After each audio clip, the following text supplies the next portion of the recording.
Welcome to job updates in Telugu YouTube channel. Andhra Pradesh మరియు తెలంగాణ రాష్ట్రాల్లో ఆంధ్రప్రదేశ్ రాష్ట్రంలో 57,000 వరకు అంగన్వాడీ సెంటర్లు ఉండగా తెలంగాణ రాష్ట్రంలో 37,000 వరకు అంగన్వాడీ సెంటర్స్ ఉన్నాయి. ఆంధ్రప్రదేశ్ రాష్ట్రంలో ఉన్నటువంటి 57,000 అంగన్వాడీ సెంటర్స్లో నియర్లీ 10,000 వరకు anganwadi teacher, anganwadi worker, mini anganwadi teacher మరియు హెల్పర్ పోస్టులు ఉన్నాయి. అలాగే తెలంగాణ రాష్ట్రంలో 37,000 వరకు అంగన్వాడీ సెంటర్స్ ఉంటే అందులో 12,000 వరకు వేకెన్సీస్ ఉన్నాయి అని డైరెక్ట్గా ఆ శాఖకు సంబంధించిన మినిస్టర్ గారే స్టేట్మెంట్ ఇవ్వడం జరిగింది. మరి ఈ ఉద్యోగాలకు సంబంధించి ఈ నోటిఫికేషన్స్ అన్నీ కూడా ఇప్పుడు ఆంధ్రప్రదేశ్ రాష్ట్రంలో 10,000 వరకు వేకెన్సీ ఉన్నాయని చెప్పుకున్నాం. తెలంగాణ రాష్ట్రంలో 12,000 వరకు వేకెన్సీ ఉన్నాయని చెప్పుకున్నాం. మరి వీటన్నిటికీ ఒకేసారి నోటిఫికేషన్ వస్తుందంటే అలా నోటిఫికేషన్ అనేది రాష్ట్ర వ్యాప్తంగా ఒకేసారి విడుదల చేయరు. మరి ఎలా విడుదల చేస్తారు అంటే జిల్లాలకి సంబంధించి ఒక్కొక్క జిల్లాకి ఒక్కొక్కసారి నోటిఫికేషన్ అనేది విడుదల చేయడం జరుగుతుంది. సో దీనివల్ల ఏమవుతుంది అంటే మీ జిల్లాకి సంబంధించి నోటిఫికేషన్ విడుదలైనప్పుడు మీకు తెలియకుండానే దానికి లాస్ట్ డేట్ అనేది అయిపోతుంది. మీకు తెలియకుండానే దానికి అప్లికేషన్స్ అనేవి చేసుకొని ఇతరులు జాబ్స్ అనేవి పొందుతారు. సో అయితే ఏం చేయాలి? మా జిల్లాకి సంబంధించి నోటిఫికేషన్ వచ్చినప్పుడు మిస్ అవ్వకుండా పొందాలి అంటే ఇప్పుడే మన యూట్యూబ్ ఛానల్కి సబ్స్క్రైబ్ చేసుకోండి. మీరు ఒకసారి కావాలంటే మన యూట్యూబ్ ఛానల్లో ఉన్నటువంటి పాత వీడియోస్ ఒకసారి చూడండి. అంగన్వాడీ జాబ్స్కి సంబంధించి ఆంధ్రప్రదేశ్ అయినా సరే, తెలంగాణ అయినా సరే, ఏ జిల్లాకి సంబంధించి నోటిఫికేషన్ వచ్చినా కూడా వెంటనే మన ఛానల్లో అయితే అప్లోడ్ చేయడం జరుగుతుంది. ఒక్క జిల్లా కూడా మిస్ చేయకుండా ఎవ్రీ జాబ్ నోటిఫికేషన్ అంగన్వాడీ జాబ్స్కి సంబంధించి మన ఛానల్లో అప్లోడ్ అనేది చేస్తాం. సో కాబట్టి మీ జిల్లాకి సంబంధించి నోటిఫికేషన్ వచ్చినప్పుడు మీరు తప్పనిసరిగా మిస్ అవ్వకుండా జాబ్స్ కావాలి అంటే మాత్రం ఇప్పుడే మన ఛానల్కి అయితే సబ్స్క్రైబ్ చేసి పెట్టుకోండి. అలాగే ఈ అంగన్వాడీ జాబ్స్కి ఎటువంటి ఎగ్జామినేషన్ లేకుండా డైరెక్ట్ డాక్యుమెంట్ వెరిఫికేషన్ ద్వారా సెలెక్షన్ అనేది చేస్తారు. మరి ఈ జాబ్స్కి ఏ విధంగా అప్లికేషన్ చేసుకోవాలి, ఇప్పుడు 171 వేకెన్సీకి నోటిఫికేషన్ వచ్చింది కదా, దానికి ఏ విధంగా అప్లికేషన్ చేసుకోవాలి, ఎవరు అప్లికేషన్ చేసుకోవచ్చు, ఇలాంటి వివరాలన్నీ కూడా ఈ వీడియోలో నేను మీకు అందిస్తాను. ఇంతవరకు ఎవరైతే మన యూట్యూబ్ ఛానల్కు సబ్స్క్రైబ్ చేసుకోలేదో తప్పనిసరిగా ఛానల్కి అయితే సబ్స్క్రైబ్ చేసుకోండి. డియర్ ఫ్రెండ్స్, అంగన్వాడీ జాబ్స్కు సంబంధించి అఫీషియల్గా విడుదల చేసిన నోటిఫికేషన్ ఇది. అయితే ఈ అంగన్వాడీ జాబ్స్కి సంబంధించి ఒక డిసడ్వాంటేజ్ ఏంటి అంటే, ఇది తెలంగాణ వాళ్ళకి డిసడ్వాంటేజ్ ఏం కాదు, ఆంధ్రప్రదేశ్ రాష్ట్రంలో ఉన్నటువంటి వాళ్ళకి డిసడ్వాంటేజ్ ఏంటి అంటే, దీనికి ఆన్లైన్ అప్లికేషన్ అనేది లేదు ఆంధ్రప్రదేశ్ రాష్ట్రంలో. ఆఫ్లైన్లో అప్లికేషన్ ఫిల్ చేసి ఒక అడ్రస్ ఉంటుంది. ఆ అడ్రస్కి మనం ఐసిడిఎస్ ఆఫీస్ వెళ్ళి అక్కడ అప్లికేషన్ అనేది ఇవ్వాల్సి ఉంటుంది. బట్ తెలంగాణ రాష్ట్రంలో అయితే ఆన్లైన్లోనే అప్లికేషన్స్ అనేవి తీసుకుంటారు. వాళ్ళు డైరెక్ట్గా డాక్యుమెంట్ వెరిఫికేషన్కి, సెలెక్షన్కి పిలవడం జరుగుతుంది. అయితే ఈ ఆంధ్రప్రదేశ్ రాష్ట్రంలో మనం ఆఫ్లైన్లో అప్లికేషన్ చేసుకోవాలి కాబట్టి ఆఫ్లైన్లో అప్లికేషన్ ఫిలప్ చేసేటప్పుడు చాలా తప్పులు చేస్తారు. చాలామందికి తెలియదు, చిన్న చిన్న తప్పులకే మనకి అప్లికేషన్స్ అనేవి రిజెక్ట్ చేయడం జరుగుతుంది.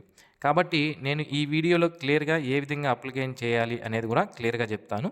వీడియో చివరి వరకు చూడండి, మీకు ఫుల్ ఇన్ఫర్మేషన్ అర్థమవుతుంది. అయితే ఇక్కడ టోటల్గా మనకి 171 పోస్టుల కోసం నోటిఫికేషన్ ఇచ్చారు. ఇందులో అంగన్వాడీ వర్కర్లు 30 పోస్టులు ఉన్నాయి.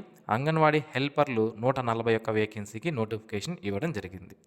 ఇక ఈ జాబ్స్కు సంబంధించి 21 నుంచి 35 సంవత్సరాల మధ్యలో ఉన్నటువంటి అభ్యర్థులు ఎవరైతే ఉన్నారో వాళ్ళు ఈ జాబ్స్కి అప్లికేషన్ చేసుకోవచ్చు. సో ఇక్కడ మీరు చూసుకున్నట్లయితే ఇది మనకి అంగన్వాడీ జాబ్స్కి సంబంధించినటువంటి దరఖాస్తు ఫామ్, అంటే అప్లికేషన్ ఫామ్. ఇక్కడ పైన మీరు అప్లికేషన్ చేసేటప్పుడు మీరు ఏ పోస్ట్కి అప్లై చేస్తున్నారు, అంగన్వాడీ కార్యకర్త పోస్ట్కా, లేదా మినీ అంగన్వాడీ కార్యకర్త పోస్ట్కా, లేదా అంగన్వాడీ హెల్పర్కా, ఏ పోస్ట్కి అనేది పైన మీరు టిక్ చేయాల్సి ఉంటుందన్నమాట. నెక్స్ట్ అభ్యర్థి పేరు, మీ యొక్క పూర్తి పేరు ఇక్కడ రాయాలి. పూర్తి పేరు రాసేటప్పుడు మీ 10th క్లాస్ సర్టిఫికేట్లో ఏదైతే పేరు ఉంటుందో దాన్ని ఇక్కడ మీరు రాయండి. నెక్స్ట్ భర్త పేరు, మీ యొక్క భర్త పేరు అనేది ఇక్కడ రాయండి. నెక్స్ట్ దరఖాస్తు చేస్తున్న పోస్ట్ పేరు, అంటే ఏ గ్రామము సెంటర్, అంటే మీరు అంగన్వాడీ వర్కర్కి అప్లై చేస్తుంటే అంగన్వాడీ వర్కర్ అని రాసి ఆ పోస్ట్ ఎక్కడ ఏ గ్రామంలో ఉంది, ఆ అంగన్వాడీ సెంటర్ పేరు ఏంటి అనేది ఇక్కడ రాయాలి. నెక్స్ట్ కులం, మీ యొక్క క్యాస్ట్ ఏంటి అనేది ఇక్కడ రాయండి. పుట్టిన తేదీ ఏంటి అనేది ఇక్కడ వేయండి. ఓకేనా. నెక్స్ట్ విద్యార్హత, 10th క్లాస్ ఉంటే 10th క్లాస్ రాయండి, ఇంటర్మీడియట్ ఉంటే ఇంటర్మీడియట్, డిగ్రీ ఉంటే డిగ్రీ, ఏది ఉంటే అది రాయండి. సో మినిమం 10వ తరగతి అయితే పాస్ అయి ఉండాలి ఈ జాబ్స్కి అప్లికేషన్ చేసుకోవడానికి. నెక్స్ట్ స్థానిక నివాసం, అంటే మీరు ఎక్కడ నివాసం ఉంటున్నారు, అని ఇక్కడ రాయండి. అలాగే మీరు నివాసం ఉన్నట్లు తప్పనిసరిగా రెసిడెన్సీ సర్టిఫికేట్ అనేది ఎంఆర్ఓ ఆఫీస్‌లో తీసుకోవాల్సి ఉంటుందన్నమాట. నెక్స్ట్ చిరునామా మీ యొక్క అడ్రస్ అనేది ఇక్కడ రాయండి. మొబైల్ నెంబర్ ఈ బాక్స్‌లో ఫిల్ చేయండి. మీ యొక్క ఆధార్ నెంబర్ ఈ బాక్స్‌లో ఫిల్ చేయండి. ఓటర్ కార్డుకి సంబంధించి దాన్ని ఇక్కడ ఓటర్ కార్డ్ నెంబర్ అనేది రాయండి. నెక్స్ట్ ఈడబ్ల్యూఎస్ ఇది ఎకనామికలీ వీకర్ సెక్షన్ వాళ్ళకి మాత్రమే వర్తిస్తుంది. ఒకవేళ మీరు ఎకనామికలీ వీకర్ సెక్షన్కి సంబంధించిందైతే ఇక్కడ రాయండి, లేదంటే డాష్ పెట్టేసి వదిలేయండి. నెక్స్ట్ వితంతువుగా ఉన్నారా అంటే ఎస్ అయితే ఎస్ అని, లేకపోతే నో అని ఇక్కడ రాయండి. నెక్స్ట్ వితంతువులై మైనర్ పిల్లలు ఉన్నారా అంటే ఎస్ అని, లేకపోతే నో అని రాయండి. మీరు వికలాంగులు అంటే ఫిజికల్లీ హ్యాండిక్యాప్డ్ అని అడుగుతున్నారు. ఎస్ అయితే ఎస్ అని, లేకపోతే నో అని రాయండి. ఒకవేళ మీరు pre school training, pre school management మరియు ఈసీఏ కార్యకర్తగా పనిచేసి ఉంటే ఎస్ అని, లేకపోతే నో అని రాయండి. నెక్స్ట్ అభ్యర్థి అనాథగా ఉండి బాల సదనంలో కానీ ఇతర ప్రభుత్వ సంస్థల్లో కానీ ఆశ్రయం పొంది ఉంటే ఎస్ అని, లేకపోతే నో అని రాయండి. ఇక్కడ ఇచ్చినటువంటి ఈడబ్ల్యూఎస్, వితంతువులు, వికలాంగులు, ఈ ఫ్రీ స్కూల్ ట్రైనింగు, అలాగే అనాథ వీటన్నిటికీ సంబంధించి మీరు ఎస్ అని పెడితే మాత్రం తప్పనిసరిగా దానికి సంబంధించినటువంటి సర్టిఫికేట్ అనేది మీరు చూపించాల్సి ఉంటుందన్నమాట. నో అని పెడితే మాత్రం ఎటువంటి సర్టిఫికేట్స్ మీరు చూపించడం అవసరం అనేది లేదు. అలాగే జిరాక్స్ కాపీస్ అన్నీ కూడా మనం అటాచ్ చేయాలి దానికి. ఇక్కడ అభ్యర్థి సంతకం ఉంది కదా, ఇక్కడ సైన్ చేయండి. ఇప్పుడు మీ యొక్క అప్లికేషన్ ఫామ్ అనేది మీరు ఫిలప్ చేసేసారు. ఇక్కడ పైన రీసెంట్ పాస్పోర్ట్ సైజ్ ఫోటో ఏదైతే ఉందో దాన్ని ఇక్కడ అంటించండి. ఇప్పుడు మీ యొక్క అప్లికేషన్ ఫామ్ అనేది రెడీ అయిపోయింది. సో దీన్ని వాళ్ళు చెప్పినటువంటి అడ్రస్లో మనం ఇవ్వాల్సి ఉంటుంది. దానికి సంబంధించిన వివరాలు చూద్దాం. ఇక ఈ జాబ్స్కి అప్లికేషన్ చేసుకోవాలంటే స్థానికంగా వివాహిత మహిళ ఎవరైతే ఉంటారో వాళ్ళు మాత్రమే అప్లికేషన్ చేసుకోవాలి. 10వ తరగతి తప్పనిసరిగా పాస్ అయి ఉండాలి. ఎస్సీ ఎస్టీ హ్యాబిటేషన్స్కి సంబంధించి అంటే ఎస్సీ ఎస్టీ కాలనీస్ ఉంటాయి కదా, అక్కడ ఎస్సీ ఎస్టీ అభ్యర్థులు మాత్రమే అప్లికేషన్ చేసుకోవాల్సి ఉంటుందన్నమాట. ఒకవేళ 21 సంవత్సరాల వాళ్ళు లేకపోతే 18 సంవత్సరాల వయసు ఉన్న వాళ్ళని కూడా తీసుకుంటాము ఎస్సీ ఎస్టీ అంగన్వాడీ సెంటర్స్లో అని క్లియర్గా వాళ్ళు మెన్షన్ చేశారు. ఇక ఈ జాబ్స్కి సెలెక్షన్ అనేది ఏ విధంగా చేస్తారంటే టోటల్గా మనకి 100 మార్క్స్కి సెలెక్షన్ అనేది చేయడం జరుగుతుంది. ఈ 100 మార్క్స్కి మీరు 10th క్లాస్ పాస్ అయ్యారనుకోండి, మీకు 50 మార్కులు ఇచ్చేస్తారు. ఓకేనా? Pre school teacher training certificate కనుక మీ దగ్గర ఉంటే మీకు 5 మార్కులు ఇస్తారు. మీరు వీడియో అయింటే 5 మార్కులు ఇస్తారు. వీడియో అయ్యింది మైనర్ చిల్డ్రన్స్ కనుక మీకుంటే 5 మార్కులు ఇస్తారు. మీరు ఆర్ఫాన్ అయింటే 10 మార్కులు ఇవ్వడం జరుగుతుంది. ఆర్ఫాన్ అంటే అనాథ. ఓకేనా? డిఫరెంట్లీ ఏబుల్డ్ క్యాండిడేట్ అంటే పర్సన్ విత్ డిజేబిలిటీ అయితే 5 మార్కులు ఇస్తారు. అండ్ ఓవరాల్ ఇంటర్వ్యూ అనేది ఉంటుంది. ఆ ఓవరాల్ ఇంటర్వ్యూలో ఏం పెద్ద పెద్ద క్వశ్చన్స్ అనేవి అడగరు. అంగన్వాడీ సెంటర్స్ సంబంధించి పెద్ద పెద్ద ప్రభుత్వ పథకాలు ఏవైతే ఉంటాయో వాటికి సంబంధించి క్వశ్చన్స్ అనేవి ఉంటాయి. 20 మార్కులు దీనికి సంబంధించి ఉంటాయి. ఈ విధంగా టోటల్గా 100 మార్కులతో మనకి ఈ యొక్క అంగన్వాడీ జాబ్స్కి సెలెక్షన్ అనేది చేస్తారు. ఇక ఈ జాబ్స్కి సంబంధించి మీరు ఎలా అప్లికేషన్ చేసుకోవాలి అంటే మీకు ఇక్కడ నోటిఫికేషన్ ఎండింగ్లో మనకి లిస్ట్ అనేది ప్రొవైడ్ చేశారు. ఎక్కడ అంగన్వాడీ సెంటర్ పేరు ఏంటి, అక్కడ అది ఏ సచివాలయం పరిధిలోకి వస్తుంది, ఏ పోస్ట్ ఉంది, అంగన్వాడీ వర్కర్ పోస్ట్ ఉందా, అంగన్వాడీ హెల్పర్ పోస్టా, రోస్టర్ పాయింట్ ఇచ్చారు. రోస్టర్ పాయింట్ అంటే అది ఏ క్యాస్ట్ వాళ్ళకి రిజర్వేషన్ చేయబడి ఉంది అనేది కూడా మనకి క్లియర్గా ఇచ్చారు. సో ఇక్కడ మొత్తం లిస్ట్ అనేది ఇవ్వడం జరిగింది.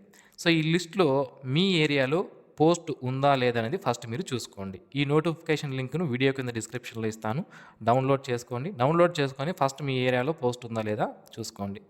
చూసుకున్న తర్వాత మీ ఏరియాలో పోస్ట్ ఉంది అంటే అది మీకు రిజర్వేషన్ అనేది చేయబడి ఉందా లేదని చూసుకోండి. మీకు రిజర్వేషన్ చేయబడి ఉంటే ఇక డైరెక్ట్గా మీరు అప్లికేషన్ చేసుకోవచ్చు. ఏ విధంగా అప్లికేషన్ చేయాలనేది మీకు ఇప్పుడు డౌట్ అనేది ఉంటుంది. సో ఈ అప్లికేషన్ ఫామ్ ఫిలప్ చేశారు కదా, దానికి మీ యొక్క సర్టిఫికేట్స్ ఏవైతే ఉంటాయో వాటిని జిరాక్స్ దానికి పిన్ చేసుకోండి వెనకాల. చేసుకున్న తర్వాత మనకి నోటిఫికేషన్లో ఒక అడ్రస్ అనేది ఇచ్చారు. ఈ నోటిఫికేషన్లో ఇచ్చినటువంటి అడ్రస్లో మనము 13వ తేదీలోపు మన యొక్క అప్లికేషన్స్ అనేవి తీసుకుని వెళ్ళి వాళ్ళకి ఇవ్వాల్సి ఉంటుందన్నమాట. ఇంటర్వ్యూ తేదీ ఎప్పుడు ఉంటుందంటే 23వ తేదీ ఉంటుంది. ఇంటర్వ్యూ ఎక్కడ నిర్వహిస్తారు అంటే మీ రెవెన్యూ డివిజనల్ అధికారి కార్యాలయం ఉంటుంది మీ ఏరియాకి సంబంధించి, అక్కడ మన యొక్క ఇంటర్వ్యూ అనేది ఉంటుంది. ఓకేనా?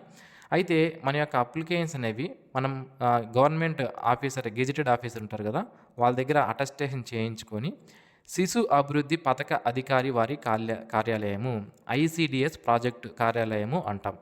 ఇది మీ మండలంలో ఉంటుంది. ఒకవేళ ఎక్కడ అడ్రస్ ఉంటుంది అని తెలియకపోతే మీ దగ్గరలో ఉన్నటువంటి అంగన్వాడీ సెంటర్కి వెళ్ళి అక్కడ వర్క్ చేస్తున్నటువంటి వాళ్ళని అడిగితే వాళ్ళు చెప్తారు అడ్రస్ ఎక్కడ అని, ఐసిడిఎస్ ఆఫీస్ ఎక్కడ అని.